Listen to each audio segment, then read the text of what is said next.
Selamat pagi menjelang siang. Perkenalkan, nama saya Dameria Malina Almangaul. NPM saya 20110143, kelas TIP 2003, mata kuliah Sistem Operasi. Dosen pembimbing Pak Abdul Sani. Di sini saya akan menjelaskan materi saya, yaitu penjadwalan.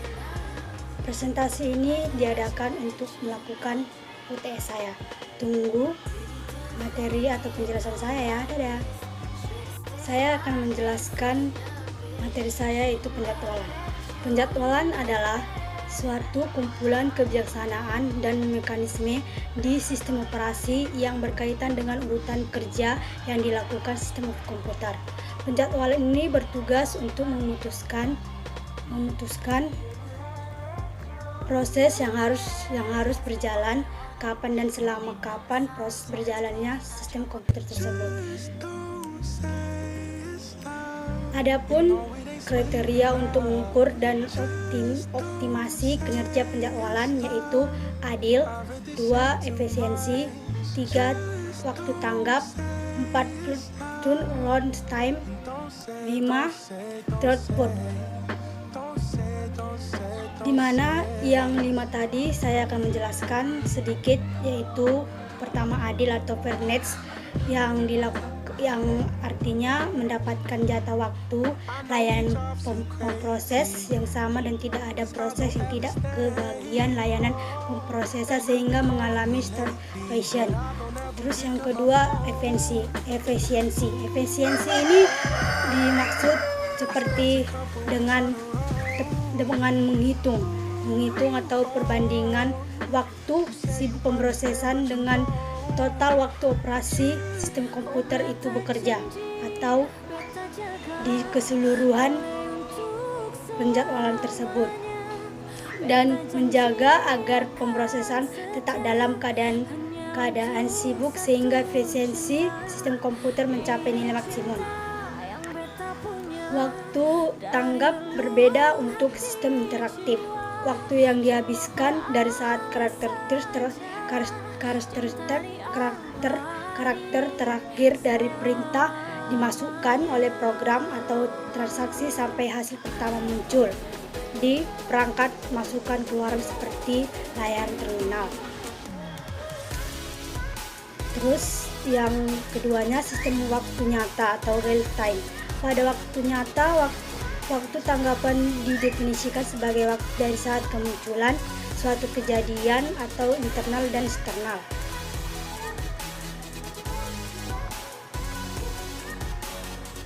Adapun tipe-tipe penjadwalan yaitu penjadwalan jangka pendek. Penjadwalan jangka pendek ini bertugas untuk menjadwalkan alokasi pemroses di antara proses-proses ready yang berada di memori utama. Penjadwalan jangka pendek ini juga memaksimumkan kinerja sistem untuk memenuhi satu kumpulan kinerja yang diharapkan. Terus yang kedua yaitu penjadwalan jangka menengah, yaitu selama suatu waktu proses mungkin ditunda karena permintaan layanan, masukan atau keluaran, atau memanggil suatu sistem skal.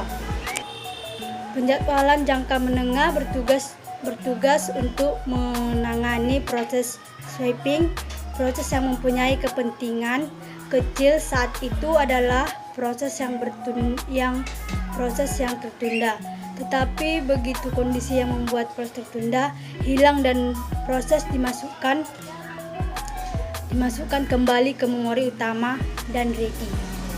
Yang ketiga adalah penjadwalan jangka panjang, di mana jangka panjang ini bekerja terhadap antrian batch dan memilih batch berikutnya yang harus dieksekusi sistem. Batch biasanya berupa proses-proses dengan penggunaan sumber daya yang intensif, yaitu waktu pemproses, memori, perangkat masukan atau keluaran. Program ini mempunyai prioritas yang rendah. Adapun strategi penjadwalan yaitu penjadwalan non-preemptif. Yang kedua, penjadwalan preemptif. Adapun algoritma penjadwalan proses, 1. Penjadwalan Round Robin atau FR, 2. Penjadwalan FIFO atau FIFO. 3. Penjadwalan berprioritas atau PS. 4. Penjadwalan yang terpendek yang lebih dahulu atau SJF. 5. Penjadwalan dengan banyak antrian atau MFO. 6. Penjadwalan dengan sisa waktu terpendek lebih dahulu atau SRF. 7. Penjadwalan rasio tanggapan tertinggi lebih dahulu atau HRN. 8. Penjadwalan terjamin atau GSS. Adapun evaluasi untuk melakukan hal ini yaitu pemodelan deterministis merupakan evaluasi analitis. 2. Pemodelan antrian di mana mempunyai satu antrian dari proses-proses yang menunggu layanan. Ketiga, simulasi yang memberikan evaluasi algoritma pemrograman model sistem komputer. Dengan simulasi akan diperoleh statistik yang menyatakan kinerja algoritma. 5. Implementasi atau dimaksud simulasi yang memberikan akurasi yang terbatas. Adapun algoritma penjadwalan terbagi menjadi 2, non-preemptive dan preemptive.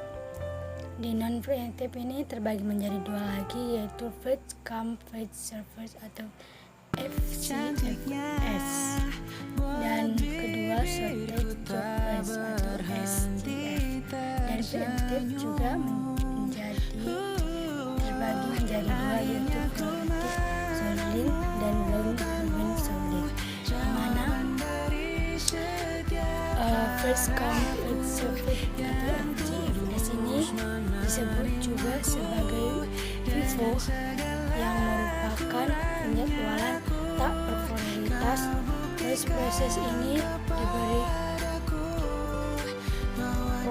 proses diberi jatah waktu CPU berdasarkan waktu kedatangan. Terus di FCFS ini juga pada saat prosesnya mendapatkan jatah waktu untuk menjalankan sampai selesai.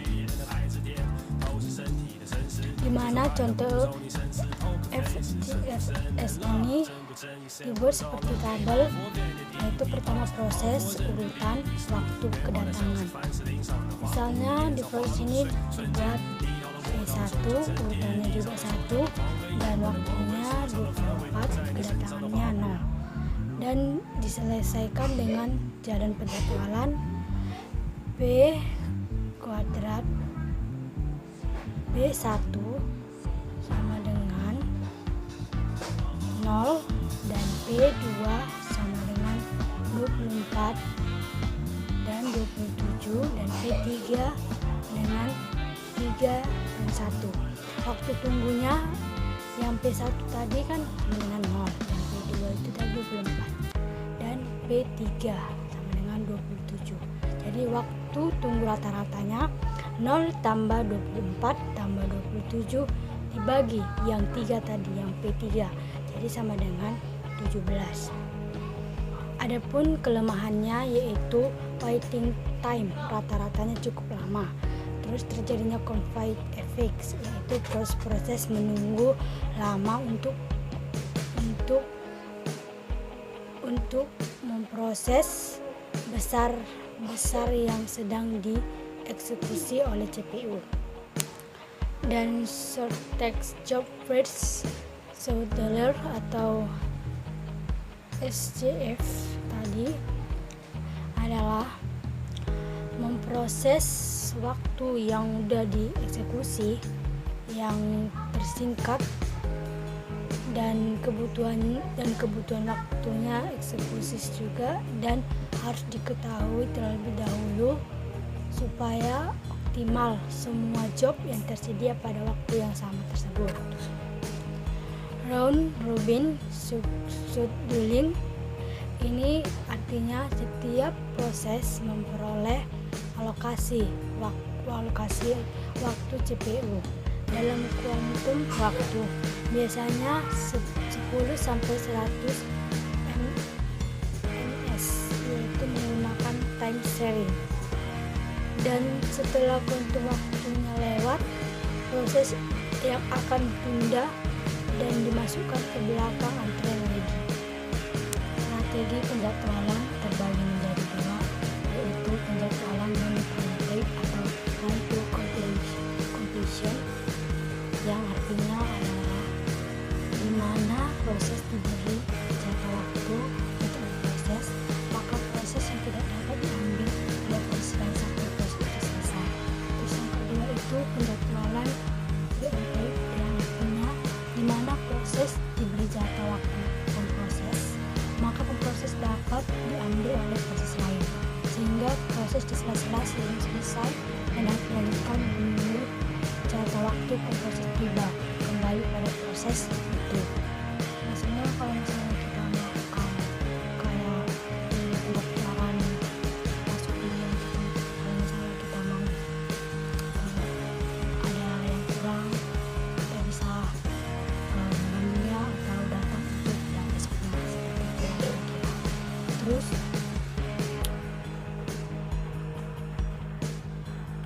yang di strategi preemptive itu tadi terbagi menjadi 4, di mana dia RR atau round robin, SRF subtext remaining words, baru PS rotating circling, terus GS grounded circling, di mana FIFO atau fits in fit out penjadwalan di mana proses diberi jangka waktu proses berdasarkan waktu kedatangannya.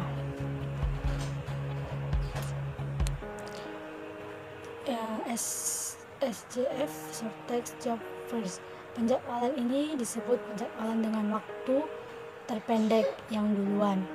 Penjadwalan ini mengasumsikan waktu jalan proses itu sampai selesai diketahui atau sebelum diketahui. Terus yang ketiga PS itu politik scheduling. Ide penjadwalan ini adalah proses yang diberi prioritas dan proses berprioritas tertinggi atau running untuk mendapatkan jatah waktu pemproses. Dengan mekanisme ini, proses dapat bersaing untuk mendapatkan jatah waktu pemproses. Dan keempat, mana tadi ada RR round robin, itu artinya penjadwalan yang murni dari preemptive, di mana mekanismenya semua proses dianggap penting dan diberi sejumlah waktu per proses yang disebut kuanta atau quantum atau time slate, di mana proses itu berjalan dengan baik.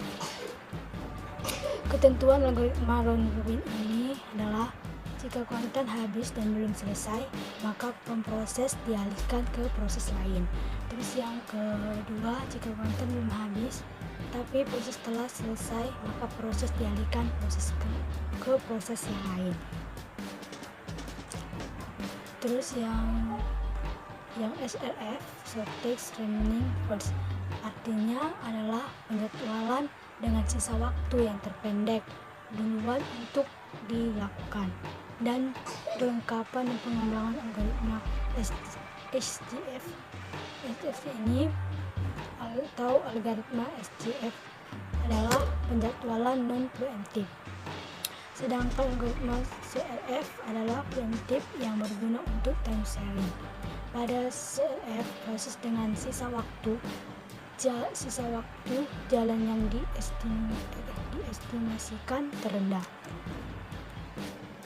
Dan ada juga implementasi algoritma penjadwalan, di mana implementasi itu terbagi menjadi dua, dan yang pertama adalah algoritma penjadwalan tanpa berprioritas, dan yang kedua algoritma penjadwalan berprioritas yang terdiri dari algoritma penjadwalan berprioritas statis dan algoritma penjadwalan berprioritas dinamik.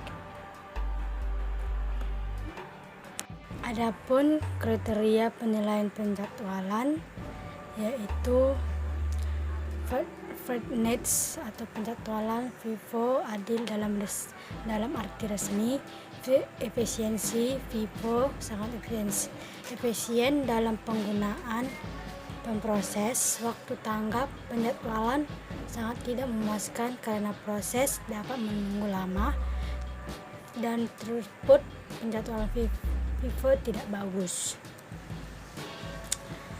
Dan penjadwalan berprioritas adalah gagasan penjadwalan masing-masing diberi prioritas dan proses berprioritas tertinggi menjadi running, yaitu mendapat jadwal waktu proses.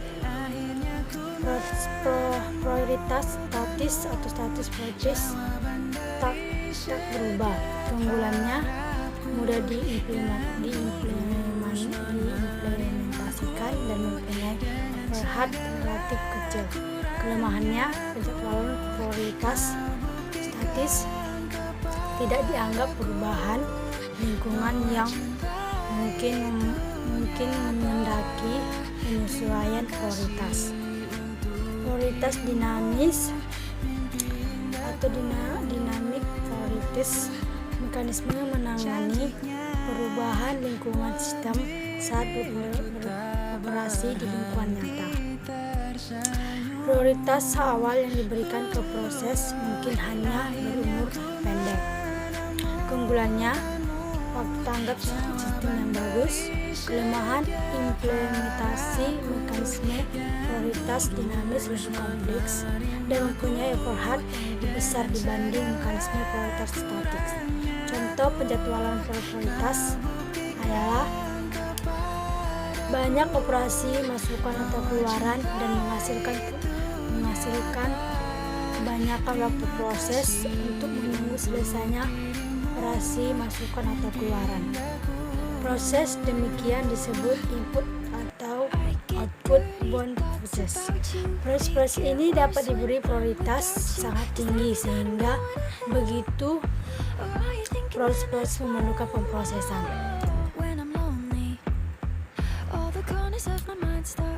Algoritma prioritas dinamis yang dapat dituntun oleh keputusan yang dapat memenuhi kebijaksanaan tertentu yang menjadi tujuan sistem komputer. Algoritma sederhana ini juga memberikan layanan yang baik dengan mengeset proses dan prioritas berdasarkan rumus nilai 1/f, bahwa f adalah rasio dan kuanta terakhir yang digunakan ketika memproses. Proses yang menggunakan 2 ml kuintil 100 ms maka prioritasnya 50. Proses yang berjalan selama 50 ml sebelum bloket berprioritas 2. Proses yang menggunakan seluruh kuantat berprioritas 1.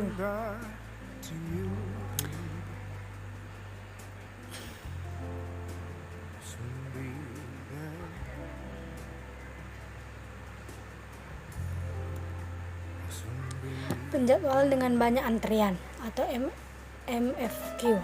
Penjadwalan MFQ ini merupakan penjadwalan preemptif, penjadwalan berprioritas dinamis. Cara yang harus dilakukan dengan proses yang sangat banyak menggunakan pemproses karena menyelesaikan tugasnya memakan waktu yang lama, diberi jatah waktu atau jumlah kuantitas yang lebih banyak dalam satu waktu ketika memproses. Penjadwalan ini menghendaki kelas prioritas bagi proses yang ada. Kelas tertinggi berjalan 1 kuantan, kelas berikutnya berjalan selama 2 kuantan, kelas berikutnya lagi berjalan 4 kuantan, kelas berikutnya lagi berjalan 8 kuantan, seperti seterusnya. Ketentuan yang berlaku sebagai berikut: jalankan proses yang berada pada kelas prioritas tertinggi. Jika proses telah menggunakan seluruh kuantan yang dialokasikan, proses yang masuk untuk pertama kali ke sistem langsung diberi kelas tertinggi. Penjadwalan dengan sisa waktu terpendek atau lebih dahulu atau SF. Penjadwalan ini merupakan penjadwalan preemptif dan penjadwalan berprioritas dinamis. Penjadwalan SRF ini adalah diperbaiki dari SJF merupakan penjadwalan non-preemptif, sedangkan CRF adalah preemptif yang dapat digunakan untuk sistem time sharing. Pada CRF ini, proses yang sisa waktunya berjalan di estimasi yang terendah yang dijalankan dan termaksud yang baru tiba dilakukan pemrosesan. Perbedaan SRF dengan SRF dengan SF. Pada SF begitu proses dieksekusi, proses dijalankan sampai selesai. Sedangkan pada SRF, proses yang sedang berjalan running dapat diambil alih oleh proses baru dengan sisa waktu jalan yang diestimasi lebih rendah. SRF mempunyai overhead yang lebih besar dibandingkan JSF. Penjadwalan rasio tanggapan tertinggi lebih dahulu atau HRN. Penjadwalan HR ini merupakan penjadwalan non-preemptif. Penjadwalan ini juga untuk mengoreksi kelemahan SJF. HRN ini adalah strategi penjadwalan non-preemptif dengan prioritas proses tidak hanya menggunakan fungsi dari waktu layanan, tapi juga jumlah waktu tunggu proses. Prioritas dinamis HRN ini dihitung berdasarkan rumus berikut. Prioritas sama dengan buka kurung waktu tunggu tambah waktu layanan buka tutup kurung bagi per waktu layanan. Karena waktu layanan muncul sebagai pembagi, maka proses yang lebih pendek mempunyai prioritas yang lebih baik. Disebut juga HRN ini high response needs karena waktu tanggap adalah waktu tunggu tambah waktu layanan. Dan penjadwalan terjamin GS. Penjadwalan GS ini adalah penjadwalan preemptif atau penjadwalan berprioritas dinamis. Penjadwalan ini berupa memberi masing-masing pemakaian daya pemroses yang sama. Jika terdapat N pemakai, maka tiap pemakai diupayakan mendapatkan 1 per N daya pemrosesan. Evaluasi algoritma.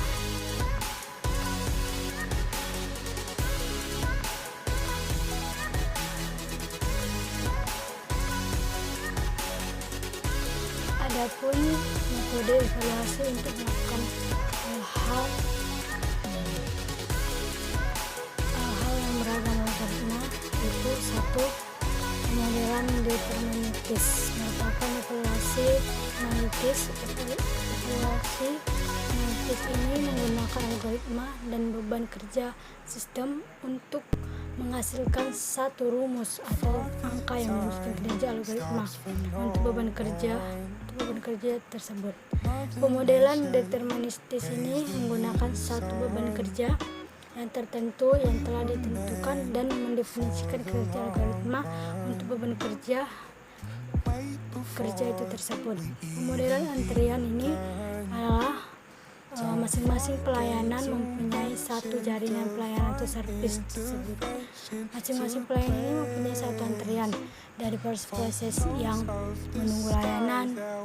Pemproses ini juga dapat diartikan adalah satu pelayanan dengan satu antrian. Proses yang siap menerima satu pelayan dengan satu antrian. Proses yang siap menerima layanan. Itu juga perangkat input atau output adalah antrian perangkat dengan mengetahui rate kedatangan dan rate pelayanan. Maka kita dapat mengkomputasi utilisasi panjang antrian rata-rata, waktu tunggu rata-rata dan sebagai berikut. Bidang studi ini adalah analisis jaringan antrian atau building network analysis. Yang ketiga adalah simulasi. Simulasi dapat memberikan evaluasi algoritma penjadwalan dengan baik, lebih akurat. Simulasi melibatkan pemrograman pemrograman model sistem komputer. Dengan simulasi akan diperoleh statistik yang menyatakan kinerja algoritma.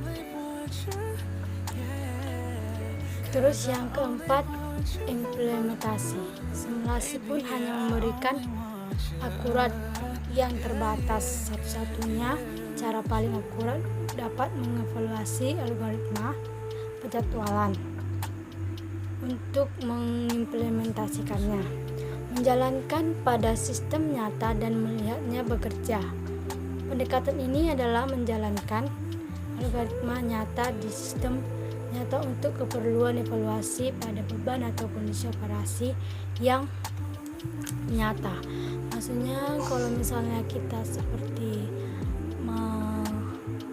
melakukan aktivitas kita di luar dan kita melihat kejadian-kejadian nyata seperti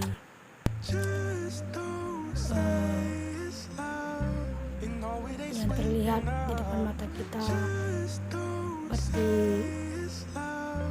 yang ada kemacetan di jalan raya seperti itu dan kecelakaan.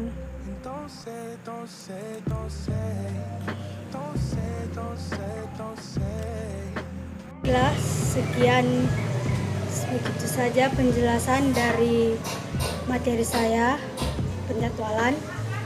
Jika ada kesalahan dalam pengucapan saya minta maaf, dan semoga materi ini dapat bermanfaat bagi yang melihat atau mendengarkan penjelasan saya. Saya ucapkan terima kasih dan selamat pagi.